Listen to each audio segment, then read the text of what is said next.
One of the questions that we're asked most frequently is why? Why would they lie to us about the earth being flat? Now, in my opinion, we're being lied to not only about the shape of the earth, we're being lied to about the very nature of reality itself. In this video, I'll go over 5 reasons why I believe that we're being misled about the nature of our reality.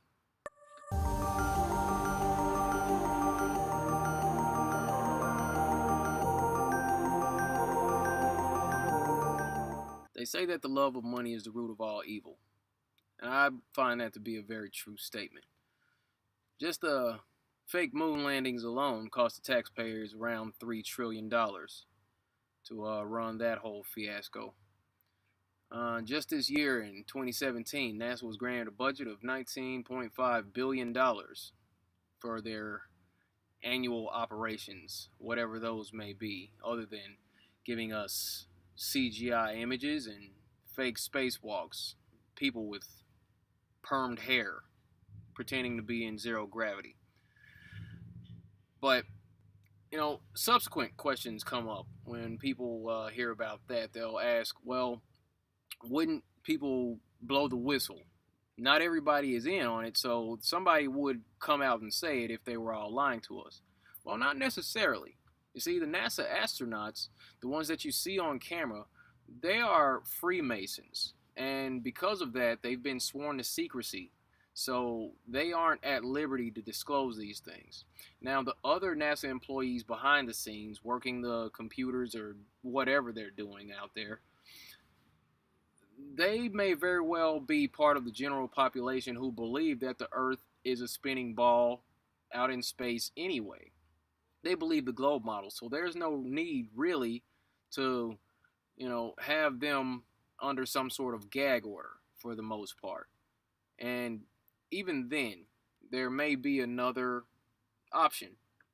Now, let me ask you, if someone came to you and offered you a job to work at a place, the budget, your salary, your annual salary will be $115,000. That's how much you're going to make every year.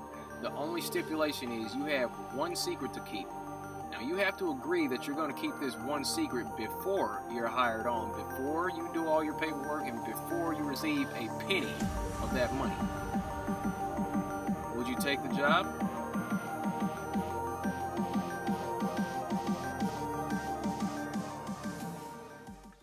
Now, another potential reason as to why we're being lied to about the shape of the earth will be that they're hiding land from us.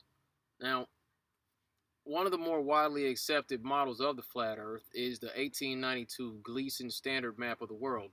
This map is said to be scientifically and practically correct, as it is. Now, that map shows Antarctica as a 360-degree ice wall surrounding all the inner continents. In 1954, Admiral Richard Byrd, a highly decorated naval officer, conducted an interview where he alluded to the idea that there may very well be land beyond the poles. Admiral Byrd, you've been to both the North Pole and the South Pole. Is there any unexplored land left on this Earth that might appeal to adventurous young Americans? Yes, there is. And not up around the North Pole, because it's getting crowded up there now, because they find out it's really usable, not only to live in, but militarily. But strangely enough, there's left in the world today an area as big as the United States that's never been seen by a human being. And that's beyond the pole, on the other side of the South Pole, from Middle America. And I think it's quite astonishing that there should be an area as big as that unexplored. That's a tremendous So challenge. there's a lot of adventure left down at the bottom of the world. Admiral, do you hope to see that? Now, with that being said, it's also said that from where that expedition launched from, going beyond Antarctica at the distance that Richard Byrd said that they traveled, that landmass that he said they discovered would have been positioned somewhere in the Indian Ocean. Now, also, there's another map. It's a 1907 Buddhist map. It shows other land masses, other continents, if you will, outside of what we've been able to explore. There's another map. It's pretty interesting to me. It shows more land outside, of course, and it shows other celestial bodies. There's been speak of a sort of Summer's Gate, is what it's called, when in the southern hemisphere, um, the ice melts and it opens up an area to where uh, privileged individuals, I suppose, could travel to the outer side and venture out to these other lands. But the main issue here is that we don't know. That's the big problem. We don't know where we are. Okay, that's what we're all trying to figure out here. And I'll tell you, the average heliocentric enthusiast knows in the back of their mind that they'll likely never be able to go out to space due to the lack of certification. You have to be an astronaut. You have to go through this battery of training in order to be certified. You would have had to get so much education to get to that position. Also, financial. Most of us don't really have the money laying around to build our own rocket to go out to space. So, that's another hindrance in that. Just the same, the average flat earther knows that we're not going to be able to go to Antarctica to explore for some of the same reasons. But there is the Antarctic Treaty where, 53 or so nations have signed saying that no one's going to lay claim to Antarctica and that there are massive restrictions for travel there. You can't just get up and go to Antarctica on your own. You have to have a tour guide with you, and there are only certain entry points, and there are limits on where you can go search for yourself. Now, that in itself screams deception in my eyes because, well, if you're hiding something, there's got to be a good reason for it, just the same. Also, along the lines of hiding land, there's another area that we don't really talk about. We don't talk a lot about the North Pole. We don't talk a lot about the Arctic Circle. Hint, hint. We don't hear a whole lot about that, probably because people just dismiss it because they say that's where Santa Claus's workshop is. So automatically people just shut their brain off and don't even consider it. So, there's a lot of mystery surrounding the Arctic.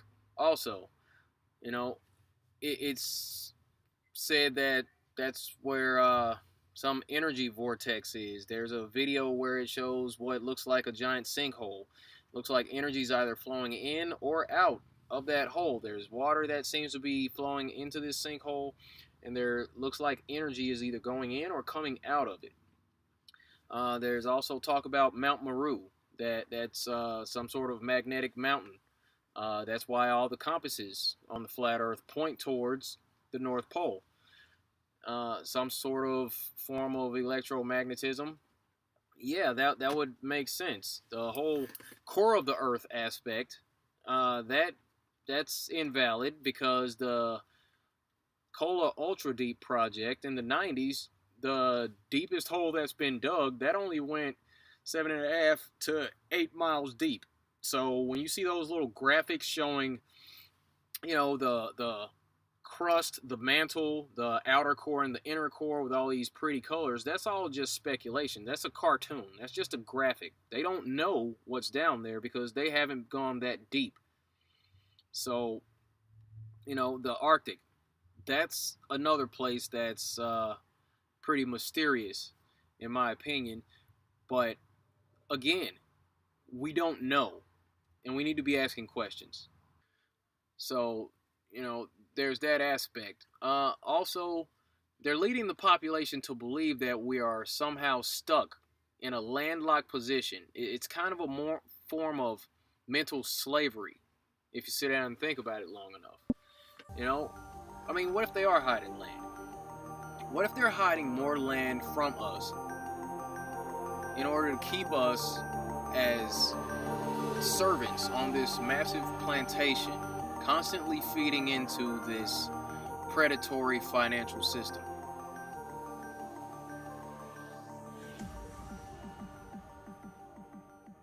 Now, the suppression of free energy, that goes along with us being hidden from the true nature of the world. Nikola Tesla was a brilliant inventor, and when I say brilliant, I mean to the degree of intelligence beyond that of Albert Einstein. In actuality, it's been said, not sure if this is true or not, that at one point when Albert Einstein was asked what it's like to be the smartest man alive, he said, You'll have to ask Nikola Tesla. So he was just that brilliant. Tesla understood the nature of our reality. He understood that the world is abundant in energy, and he found a way to harness this energy out of thin air. Tesla's lifelong goal was to provide free energy to the world. But due to scrutiny and greed of men who stood to gain from the financial benefits of supplying power from these massive electrical plants and so called fossil fuels, Tesla died penniless and alone. Again, money.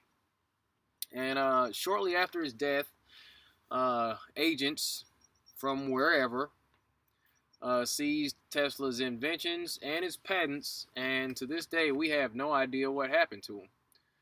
You know, since Tesla's death, multiple inventors have found ways to provide free, clean, and efficient energy to the world. Yet this technology hasn't been made mainstream for whatever reason.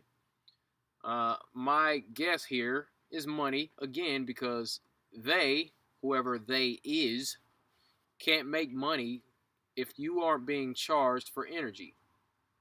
You know, it's always a financial benefit behind what they do here. Again, this is a predatory financial system. You know, why else would anyone suppress free energy technology unless their main goal was just to make money off of us? Seriously, can you imagine how different the world would be if our homes were run off of this free electricity that constantly surrounds us, or by solar, which is provided by an energy source as abundant as the sun? Do you know how different things would be if we all had cars that ran off of water? Hydrogen-powered cars have been invented, and the technology to go mainstream, or the ability to go mainstream with these products, has been suppressed by large corporations and our government. Question: are we intentionally being misled about the true nature of our world, which is abundant with energy, in order to financially benefit a small handful of wealthy elite? It's a major breakthrough that will no doubt make motorists happy. And as Ralph Robinson explains, the Pentagon is also showing lots of interest in this project. Water has always been considered a precious commodity, but Stan Meyer's invention may make it even more valuable. He has developed what's called a water fuel cell. It has taken the place of his old gas tank. The water fuel cell breaks down water molecules into oxygen and hydrogen. The hydrogen is used to run his dune buggy. I don't care if you use rainwater, well water, city water, ocean water. If you don't have any fresh water, go ahead and use snow. If you don't have any snow available to you, they use salt water because there's no adverse effect to the fuel cell. Meyer started working on this project 4 years ago. He's not a scientist. He isn't even a chemist. In fact, he never graduated from college. Myers was determined, he says, to design something to protect this country from oil embargoes. And we have calculated that if we take the dune buggy from Los Angeles to New York, we would roughly use 22 gallons of water. Stan Meyer would die soon after these interviews. It was suspected that Stan had been poisoned. That's a strange way to die in this day and age. Also, the day he died seemed to be more than a coincidence. You know how they like to play with numbers.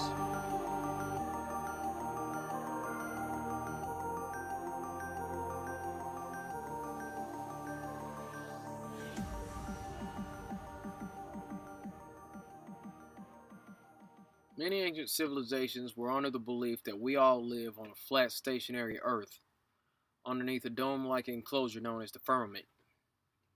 This was a widely held belief up until around 500 years ago, when some Jesuit pseudoscientists came along with a big steaming pile of calculations in order to justify the globe model that we're all subjected to today.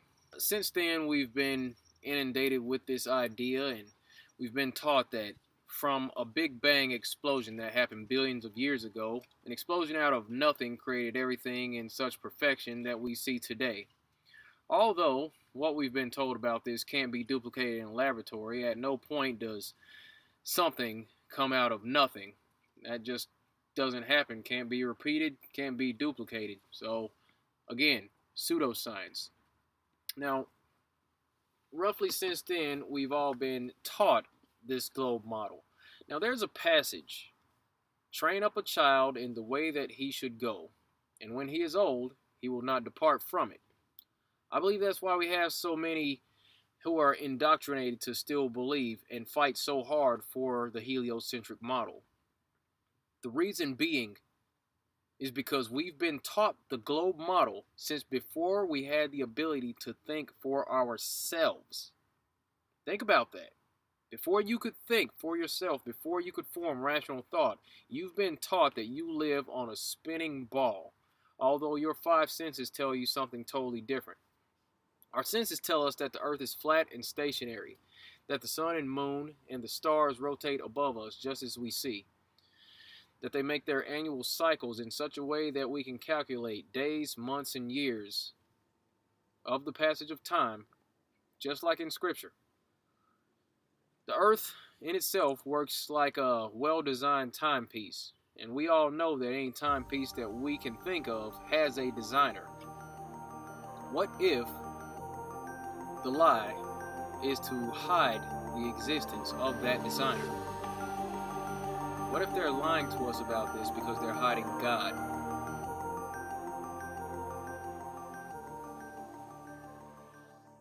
Now, this aspect has to do with the nature of reality itself and our potential as human beings. We've all had this instance where you've thought about someone, you spoke about someone in passing, and then after a few minutes or a couple hours or so, you get a call or a text message or an email from this person, and you're thinking to yourself, or you literally say to them when you pick up the phone, I was just thinking about you. I was just thinking about you. I was just talking about you. When people say, speak of the devil, then that's that, they usually say that when someone pops up and you were just talking about them. We've all experienced this once or twice, maybe more than that in our lives. So, do we have the ability to pull people into our existence just by thinking about them? That's something to contemplate. Another odd thing is deja vu. We all had this point in our lives where we, in our waking lives, come to a point to where we feel like we've already been there, as if at some point part of our consciousness experienced looking into the future and being in this certain situation, and then deja vu occurs in our waking hours when reality catches up to what we saw in the spirit. That's deja vu. There's another thing called remote viewing, where a person can fall into a trance and kind of leave their body. They have a sort of out-of-body experience where they can send part of their consciousness or their mind or their spirit, soul, whatever you want to call it, to another place to gather information. And this has been taught. This has been done in military operations, or it's been reported to have been done, where there are special teams who are taught remote viewing, and they'll go into this trance. They'll go view some place, some area, some sealed off area on Earth. Distance doesn't matter when doing this. Their spirit goes there, gathers data, talks about, figures out how many people are in the room, it can scan documents for information, and then bring it back to the body. And when that individual wakes up, they're able to accurately tell whoever's standing next to them, their superior officer, this information that they've gathered while out of body. And that's widely reported as something that happens in these secret programs. There's another aspect, and we've all experienced something like this, creating our own reality to a degree. There have been instances where you've said, I really don't want this to happen, I really, really don't want this to happen, and it happened anyway. There have been points where you've thought about something, you've desired something so much, and because you put that much energy, focus, attention, emotion, whatever you want to call it, or a combination of those things, into this event, it actually manifests itself in your reality. For example, I have the story of a few years ago. I was doing physique competitions. I had started doing those competitions, and about 3 weeks out, I was still training and getting ready. I was lifting my weights and eating right and all that. And there were like 3 weeks out, I would be in my apartment. And I would sit quietly and close my eyes and meditate. And I would think about, what it would be like to win. I would focus on the emotions of having my name called as the winner. I thought envisioned myself on the stage being presented with a trophy or a sword. I wanted to feel what it felt like to be the winner on that particular evening. And I would focus on that. I would sit down 10 to 15 minutes each night for about 3 weeks, give or take. And it happened exactly like that. The night of that competition, I won first place men's physique, won first place men's physique overall, and was interviewed by a guy from the Northwest Guardian. And that's exactly what I said. There was a point when I was at work, after I had been doing this for about a week, this whole visualization exercise at home. One of my supervisors came to me. He says, "Oh, you got a competition coming up. What do you think's going to happen?" I said, "Oh, I'm going to win." He's like, "Yeah." I said, "Yeah, I'm going to win first place men's physique. I'm going to win first place men's physique overall, and I'm going to be interviewed by the Northwest Guardian." And that's exactly what happened that night. And in the following competition, the NPC Northwest Classic in Tacoma that year, I did the same thing. Sat in my apartment, visualized myself winning, visualized the guy calling my name, visualized being handed a sword for the overall winner, and all that, and felt the emotions, talked about it, and it happened just like that. And we've all experienced something like that to some degree. We all supposedly have the ability to create aspects of our own reality. We can manifest events into our lives by putting enough attention and focus on these things. And that may very well be something that is being hidden from us. We should be taught these things. These abilities should be developed, in my opinion. That's another thing about reality that I believe is being hidden from us. It's our true potential as people who can manifest things and pull circumstances into our lives just by thought and focus and emotion.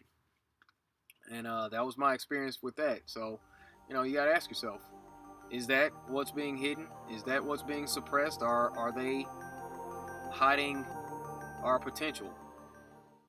What if they're hiding you from yourself? Think about that. And that's all I got for this video. Thanks for tuning in. Be sure to like and subscribe for more content. Hit the bell so you can be one of those individuals who receive notification when I submit a new video for upload to this platform. Be sure to link up with myself and the crew over at The Future of Flat Earth and or Flat Life on Facebook. As always, be good to each other. Take care. Stay flat. I'll see you in the next video. Thank you.